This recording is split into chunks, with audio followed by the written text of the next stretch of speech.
কি ভাবছেন মোদক কি করে বানাবো, কি করে বানাতে হয়, বা বাড়িতে মোল্ড নেই কি করে বানাবো? তো মোল্ড ছাড়াই কিন্তু আমরা মোদক বাড়িতে খুব সহজেই বানিয়ে নিতে পারি। এই রকম দুর্দান্ত স্বাদে মোদক কিন্তু টাইম লাগে মাত্র 15 থেকে 20 মিনিট। চলো দেখে নেওয়া যাক আজকের মোদকের রেসিপি। নমস্কার বন্ধুরা, মিস্টার এন্ড মিসেস কুকি আন্ডে তোমাদের সকলকে জানাই আরো একবার স্বাগত। আজকে চলে এসেছি দুর্দান্ত স্বাদে একটা রেসিপি নিয়ে। আর সামনেই যেহেতু গণেশ চতুর্থীর গণেশের প্রিয় মোদক, তো মোদকের রেসিপিটা নিয়ে চলে এসেছি। কোনো রকম মোল্ড ছাড়াই তোমরা বানিয়ে নিতে পারবে এইরকম দুর্দান্ত স্বাদে মোদকের রেসিপি, আর খুব ঝটপট হয়ে যাবে আজকের এই রেসিপিটা। তোমাদের সাথে এর আগে শেয়ার করেছিলাম লাড্ডুর রেসিপি। যারা লাড্ডুর রেসিপি দেখে বলেছো যে ভালো লেগেছে, তাদেরকে অসংখ্য ধন্যবাদ। চলো শুরু করা যাক আজকের এই মোদকের রেসিপি। কোনো রকম মোল্ড ছাড়াই তোমরা বাড়িতে বানিয়ে নিতে পারবে। চলো দেখে নি। আর যারা নতুন বন্ধু আছো এখনো পর্যন্ত সাবস্ক্রাইব করনি, তাড়াতাড়ি করে সাবস্ক্রাইব করে নিও। চলো দেখা যাক। প্রথমে শুরুতেই আমরা নারকেলটাকে আগে কুড়িয়ে নেব। আমি কিন্তু এখানে মোদকের রেসিপিটা শেয়ার করছি, কিন্তু হঠাৎ করে এখানে নারকেল কেন কুড়িয়ে নিচ্ছি? নারকেলের মোদকের জন্য আমাদের নারকেলের ছাই কিছুটা লাগবে।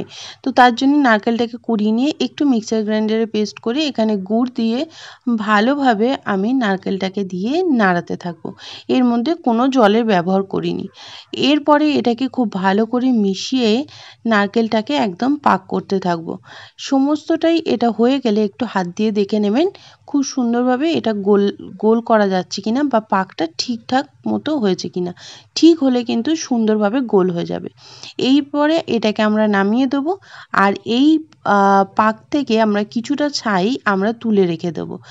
এই ছাইটাকে দিয়েই আমরা আজকে মোদকটা বানাবো, খুব সুন্দরভাবে হয়ে যাবে। আর তার আগেই বলে দিই, এই নাড়ুর রেসিপি তোমরা যদি দেখতে চাও, ওপরে কিন্তু আমার ভিডিওতে এর লিঙ্ক থাকবে, তোমরা অবশ্যই দেখতে পারো।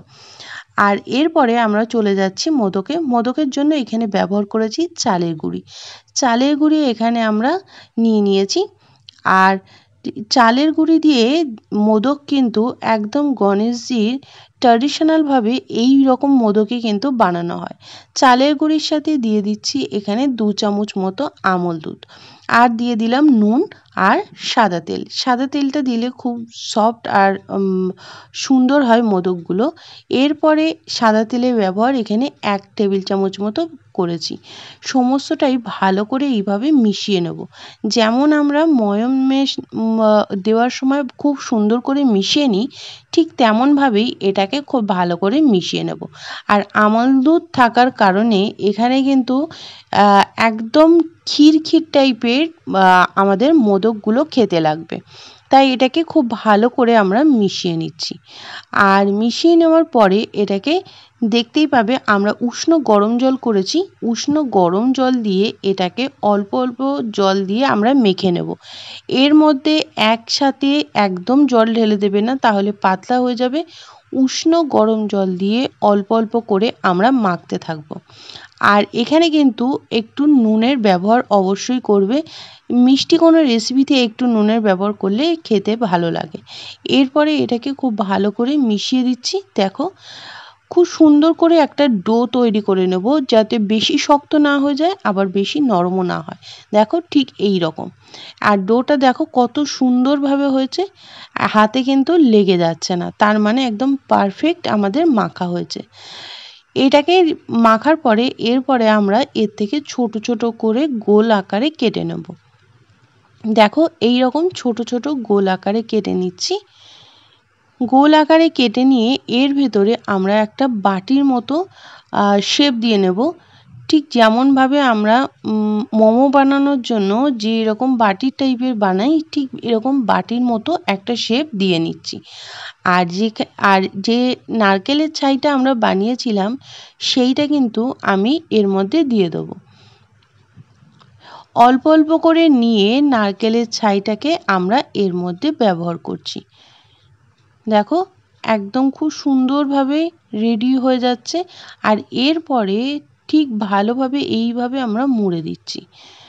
একদম মুড়ে এই রকম উপর থেকে একটু একটু আমরা সরু করে নিচ্ছি। যেমন মোদকের শেপ হয় ঠিক সেই শেপটাই কিন্তু আমরা মোল্ড ছাড়া খুব সহজেই বাড়িতে বানিয়ে নিতে পারবো।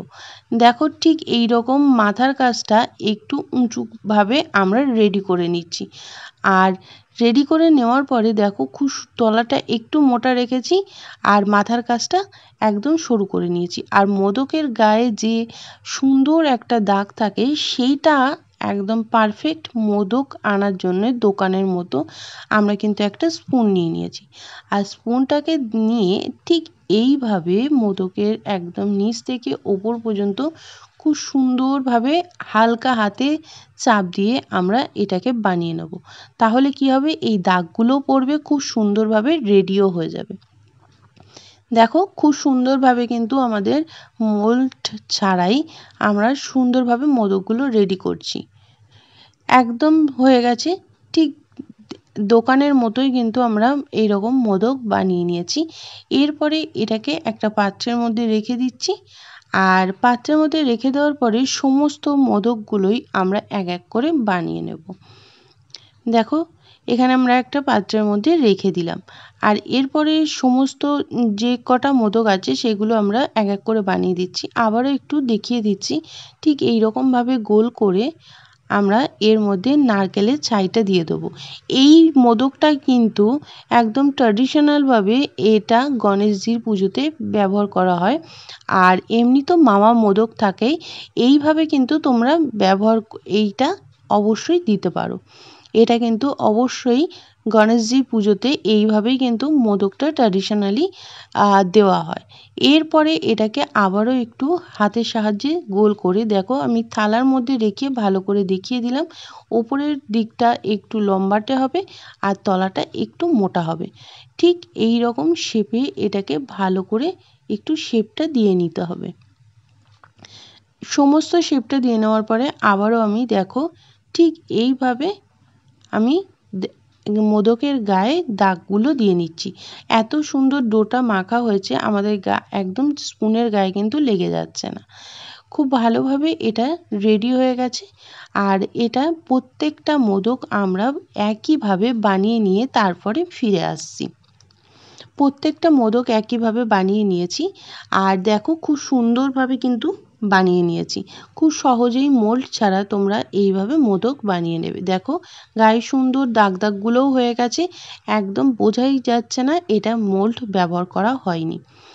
আর এইভাবে বানিয়ে নেওয়ার পরে এটা আমরা চলে যাব পরবর্তী পদ্ধতিতে। এরপরে আমরা এখানে বসিয়ে নিয়েছি একটু গরম জল, আমরা এটাকে স্টিমে বসাবো। তার জন্যে আমরা এখানে গরম জল বসিয়ে নিয়ে ওপরে একটু তেল ব্রাশ করে মোদকগুলোকে দিয়ে দিচ্ছি। সমস্ত মোদকগুলোকে এখানে আমরা দিয়ে দিচ্ছি। সমস্ত মোদকগুলোকে এখানে দিয়ে দেওয়ার পরে মোদকগুলো যাতে আরও একটু সুন্দর দেখতে লাগে তাই ওপর থেকে এখানে আমরা একটু কেশরী রঙের ব্যবহার করেছি। তোমরা চাইলে সেটা নাও ব্যবহার করতে পারো, কোনো ব্যাপার না। এখানে ফুড কালারটা ব্যবহার করা হয়েছে জাস্ট সুন্দর দেখার জন্য। আমরা এটা ঢাকা দিয়ে কিছুক্ষণ হতে দেব। আর ঢাকাটা খুলে আমরা দেখে নেব। দেখো খুব সুন্দরভাবে এটা রেডি হয়ে গেছে। আমি বলেই দিয়েছিলাম এর মধ্যে একটু ফুড কালার ব্যবহার করা হয়েছে, তোমরা না চাইলে এটা নাও দিতে পারো। খুব সুন্দরভাবে রেডি হয়ে গেছে আর খুব ভালোভাবে কিন্তু একটা গন্ধও বার হয়েছে। যেহেতু এটা গোবিন্দভোগ চালের গুঁড়ি ব্যবহার করেছি তাই এটা খুব সুন্দর কিন্তু গন্ধ বার হয়েছে। এইভাবে তোমরা চটজলদি মোদক কিন্তু বাড়িতে মোল্ড ছাড়া বানিয়ে নিতে পারবে। আর দেখো এটাকে এরপরে আমি একটা পাত্রের মধ্যে তুলে নিচ্ছি। সমস্ত মোদকগুলোই যেহেতু গরম আছে এখানে, তাই আমি একটা এইরকম চিমটির সাহায্যে মোদকগুলোকে তুলে নিয়ে একটা থালার মধ্যে রেখে দিচ্ছি। সমস্ত মোদকগুলোকে একইভাবে প্রত্যেকটা থালার মধ্যে রেখে দিচ্ছি। তাহলে সামনেই গণেশ চতুর্থীতে তোমরা কিন্তু এই রকম বাড়িতে ঝটপট বানিয়ে নিতে পারো। এই রকম মোদকের রেসিপি বেশিক্ষণ টাইম লাগে না। তোমরা 20 মিনিটের মধ্যেই এই মোদকটা খুব ঝটপট বানিয়ে নিতে পারবে বাড়িতে খুবই সহজে। আর অবশ্যই গণেশজিকে এই মোদক নিবেদন করুন, আর এটা অবশ্যই বাড়িতে ট্রাই করে আমাকে জানাবেন যে কেমন লাগলো আপনাদের এই মোদকের রেসিপি। ভালো লাগলে লাইক করে দেবেন আর কমেন্ট করতে ভুলবেন না যে আজকের রেসিপিটা কেমন লাগলো। আর অবশ্যই মোদকগুলো আপনাদের পছন্দ মতো আর এখানে সাজিয়ে নিতে পারেন। আমি আমার পছন্দ মতো গোলাপের পাপড়ি দিয়ে সাজিয়ে নিয়েছি। এইভাবে কিন্তু গণেশজিকে নিবেদন করতে পারেন। তাহলে আমাদের রেডি হয়ে গেছে এইরকম একদম মোল্ড ছাড়াই, কোনো রকম মোল্ড ব্যবহার না করে তোমরা বাড়িতেই বানিয়ে ফেলতে পারবে এরকম সহজ পদ্ধতিতে মোদক। তো কেমন লাগলো অবশ্যই কমেন্টের মাধ্যমে জানিও।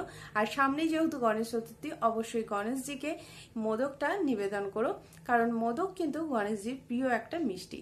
আজকের মতো রেসিপি পর্যন্তই, আবারও ফিরে আসবো নতুন কোনো রেসিপি নিয়ে। ততক্ষণে তোমরা ভালো থেকো, সুস্থ থাকো। আর যারা নতুন বন্ধু আছো এখনো পর্যন্ত সাবস্ক্রাইব করনি, যারা ভাবছো সাবস্ক্রাইব করবো কিনা, সাবস্ক্রাইব কিন্তু একদম ফ্রি। তো তাড়াতাড়ি করে চটজলদি সাবস্ক্রাইব করে নাও, আর পাশে থাকা বেল আইকনটা ক্লিক করতে একদম ভুলো না।